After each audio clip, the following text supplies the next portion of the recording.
Film ini diawali dengan seorang ibu muda yang bernama Rosa yang berusaha keras meminjam uang untuk operasi mata anaknya yang bernama Rachel.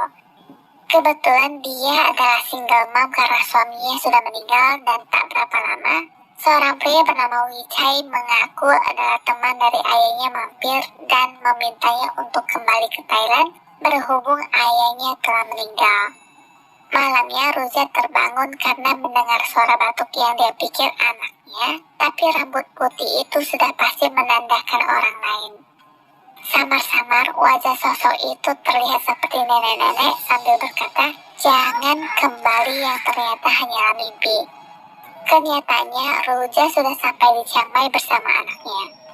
Rumah peninggalan orang tuanya ini masih cukup rapi, lengkap dengan foto-fotonya dulu. Rachel yang sedikit bermasalah dengan penglihatan berjalan mengelilingi rumah tersebut dan berhenti di depan sebuah lukisan. Rosa lalu mengajaknya pergi, dan yang ini adalah asisten rumah tangga yang bernama Da.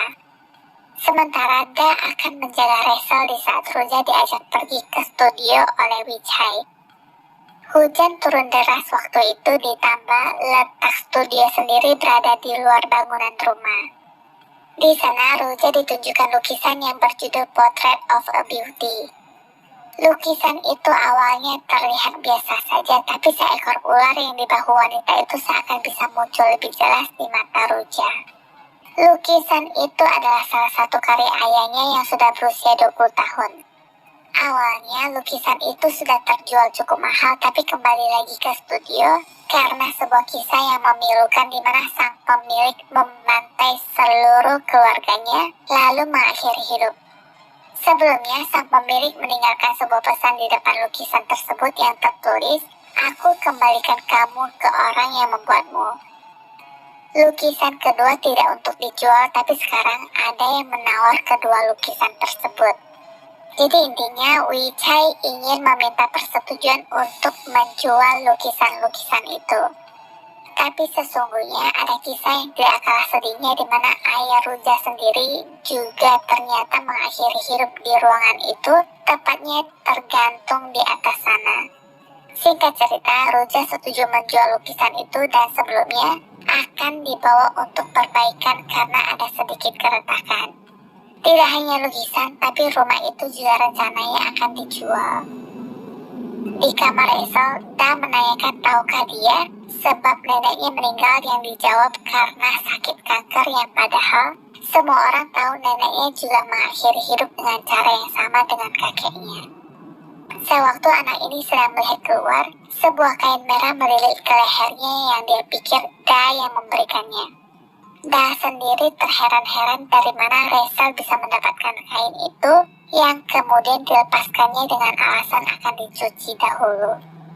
Setelah Da pergi, Rachel yang tinggal sendiri di kamar mendengar suara aneh dan pintu pun tiba-tiba terbanting.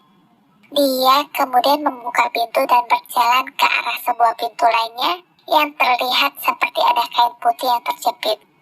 Baru saja Rachel ingin menarik kain itu, ibunya datang dan kain itu pun tertarik masuk ke dalam dengan misterius.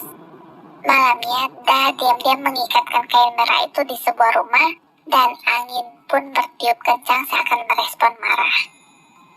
Di jendela sana terlihat ada tangan yang menempel dan dia pun berlari ketakutan. Sayangnya dia terjatuh dan kain itu dengan anehnya bisa mengikat kakinya. Cerita kembali ke Rosa. Rachel mengingatkan masa kecilnya dulu di saat bertanya tentang lukisan kakeknya. Di momen yang sama saat Rosa kecil, dia menanyakan kenapa ayahnya melukis ibunya seperti itu. Ibunya menjawab itu hanyalah sebuah lukisan dan melarangnya untuk pergi ke studio ayahnya lagi. Besok subuh, Rosa terbangun dan tidak menemukan Rachel di sampingnya. Dia pun berjalan keluar dan di lantai bawah terlihat ada seseorang yang barusan lewat yang dia pikir adalah Rachel. Dipanggil-panggil, gak taunya Rachel sedang berdiri di kamarnya. Jadi, siapakah yang ada di lantai dasar itu? Masih dalam tanda tanya besar, tiba-tiba Rachel berteriak karena merasa ada yang memegang kakinya. Ruja yang mendengar itu segera berlari menuju ke kamar dan pintu bisa menutup sendiri yang menjepit tangannya yang lagi-lagi hanyalah mimpi. Tapi masalahnya sekarang Rachel benar-benar menghilang. Da diajak mencari Rachel sampai ke hutan-hutan. Kemudian mereka berpencar dan Ruja pun mencoba mencarinya ke studio. Hal menakutkan pun terjadi di sini. Ada sosok yang ditutup kain putih yang berlari ke arahnya, dan Ruja pun terjebak di dalam kain yang seperti tidak ada ujungnya. Tiba-tiba sepasang tangan menutup matanya dan singkat cerita, Ruja berhasil meloloskan diri. Rachel sendiri ternyata memang sedang berjalan ke dalam hutan tanpa tahu bahaya sudah di depan mata. Seekor ular siap mematoknya dan untungnya, dia diselamatkan oleh seorang pria yang bernama Tim. Tim mengaku anak dari Wisa yang disuruh ayahnya untuk memperbaiki lukisan.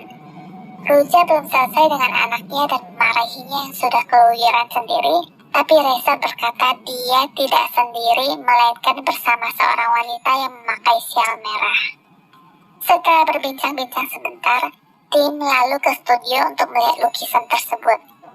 Di sana dia menemukan beberapa foto dan terletak di lukisan yang aneh menurutnya.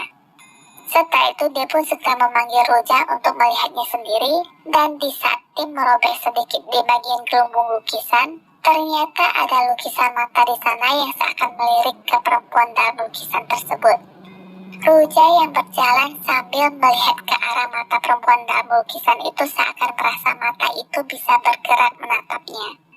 Karena itu dia berjalan pergi sambil meminta Tim untuk segera memperbaikinya. Sesampainya di rumah, Ruja memungut sebuah foto yang terjatuh ke lantai dan momen ini sama dengan kejadian sewaktu dia kecil dulu. Dia lalu naik ke atas kamarnya dan murka melihat Da yang membiarkan Rachel bermain-main dengan baju-baju semasa kecilnya. Semua baju-baju tersebut diperintahkan untuk dibakar karena mengingatkannya dengan kenangan lama. Jadi ceritanya, sewaktu dia menemukan selembar kertas bergambar di depan sebuah rumah, Ruja kecil kaget melihat seekor ular di atas rumah, dan kenangan itu bahkan membuat dia berhalusinasi sekarang. Teriakan Rachel membuatnya sadar dan segera berjalan menghampiri anaknya. Rachel mengaku ada seseorang di bawah ranjang dan Ruja pun memeriksanya. Awalnya tidak ada apa-apa di bawah ranjang, melainkan ada sesuatu di balik gorden yang membuatnya kaget, ditambah jendela yang tiba-tiba tertutup sendiri. Lampu yang konslet pun menambah kengerian. Di matanya sekarang ada sesosok perempuan bersama Rachel. Rachel berkata dia tidak bisa melihat dan ada seekor ular yang menembus ke matanya.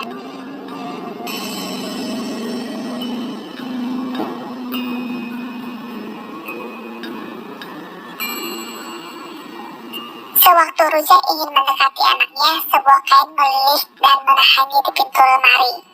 Singkat cerita, dia berhasil melepaskan kain dan membawa Rachel untuk segera pergi dari rumah, tapi momen itu ditahan oleh Tim yang menyuruhnya untuk tenang sesaat.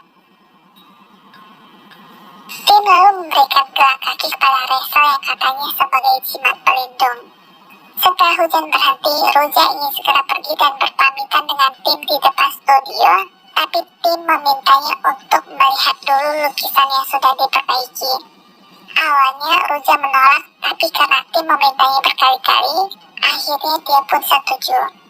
Di dalam, Ruja minta Rachel untuk tidak sekalipun melihat ke arah lukisan dan menunggunya sambil duduk. Ternyata, lukisan itu dirobek lebih besar dan terlihat lukisan kepala seorang pria. Tim menanyakan tidakkah Ruja ingin mengetahui lebih dalam tentang lukisan itu dengan merobeknya lebih lebar, dan jawabannya tetap tidak. Yang dia inginkan sekarang hanyalah meninggalkan tempat itu secepatnya.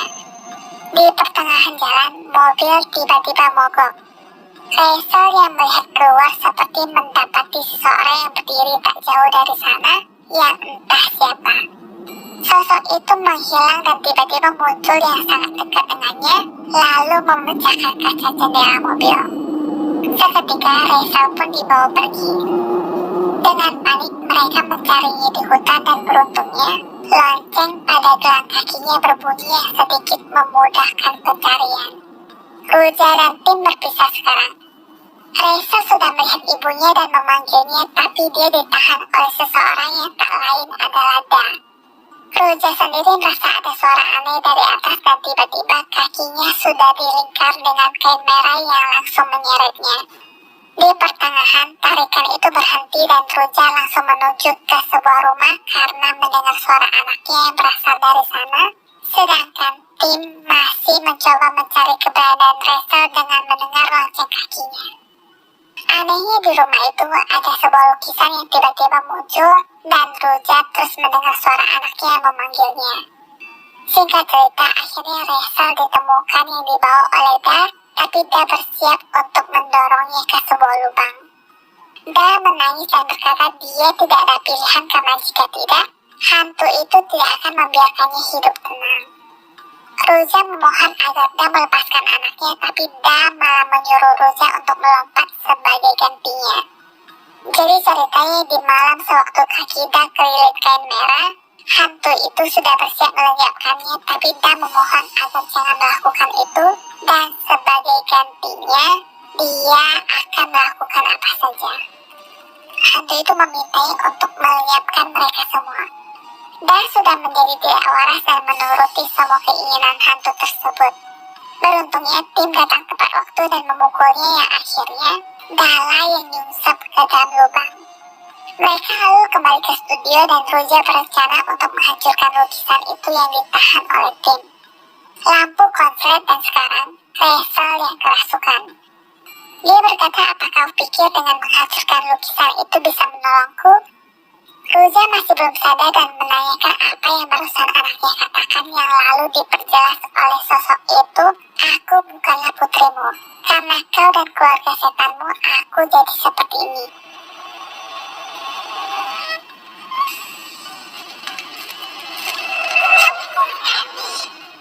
Lukisan itu retak sendiri dan lapisan luarnya pun pecah. Hantu itu langsung menyerang Ruja yang langsung digampar olehnya. Setelah itu sepertinya dia sudah keluar dari badan Reza dan Reza pun pingsan. Ternyata di lukisan itu terdapat beberapa lukisan pria yang mengelilinginya dan satunya lagi seperti ada yang menahan dari bawah. Lampu kembali konslet dan wanita setan itu sudah keluar dari lukisan.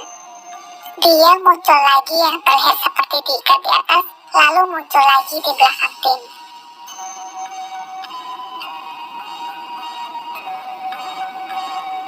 Peristiwa ini membuat Ruja semakin takut dan Wijai tiba-tiba muncul yang menanyakan apa yang terjadi.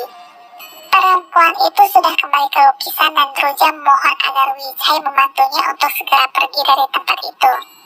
Dari belakang, tim memukul kepala mereka dan cerita kembali ke masa lalu. Suatu malam, Ruja pernah melihat ayahnya yang sedang bersama seorang perempuan yang tak lain adalah modelnya yang bernama Prang. Prang berkata akan melakukan apapun untuk membuat ayahnya kembali jatuh cinta kepadanya. Dia pun lalu dililitkan kain merah dan cerita kembali ke masa sekarang. Ruja sudah diikat dengan posisi gantung sedangkan Wijai sendiri dalam kondisi terikat di lantai. Tim membuang semua foto-foto ibu Ruja dan menanyakan tentang histori lukisan itu. Jadi ceritanya, setelah pesta malam itu, Akon ayah Ruja memilih dua temannya untuk menetap. Dan model kesukaannya itu dikaryakan dan dua temannya ini diminta untuk berpartisipasi dalam karyanya. Setelah itu, lukisan itu dijual kepada temannya dan sialnya, dialah yang pertama menjadi korban atas kebengisan tim. Jadi, pria ini bukanlah tim yang asli karena yang asli itu sudah dihabisi oleh si KW. Berikutnya, Wijai pun dihabisi dan sebelum itu, si palsu ini memintanya untuk meminta maaf kepada ibunya. Jadi model di dalam lukisan itu adalah ibunya dan dialah yang selalu akan mengoles obat di luka ibunya dulu. Sewaktu kecil, tim palsu dan Ruja adalah teman dan sering bermain bersama. Suatu malam, entah kenapa ada seorang dukun yang melempar ular ke kamar Prang sambil mengucap mantra. Ular itulah yang sempat menakuti Ruja sewaktu kecil. Sejak hari itu, Ibu Ruja mengingatkannya bahwa Prang dan anaknya itu orang jahat yang menyakiti kedua orang tuanya yang mungkin akan menyakiti Ruja juga. Jadi sekarang berpura-puralah tidak melihat mereka, maka mereka tidak akan bisa menyakiti. Itu yang selalu Ibu Ruja tekankan ke anaknya, dan benar saja, tim kecil tidak terlihat saat itu. Dulu, untuk menghasilkan karya yang lebih menarik, Prang diikat dan ditarik ke atas yang hal itu disaksikan oleh Ruja kecil. Tim kecil yang melihat ibunya kesakitan segera menyangga kaki maknya sambil memanggil Pakon dengan sebutan ayah untuk melepaskan ibunya. Ingatan itu masih terasa sangat nyata dan tim menyalahkan Ruja kenapa tidak menolong ibunya saat itu. Waktu itu Ruja hanya berdiri syok walaupun tim terus meminta bantuan.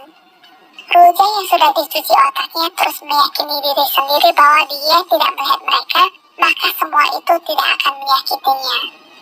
Setelah dia membuka mata, Prang dan tim sudah tidak ada. Yang ada, dia dimarahi bapaknya kenapa selalu datang ke studio. Ternyata itu semua hanya khayalan dan kenyataannya, Prang juga tim masih berjuang di sana.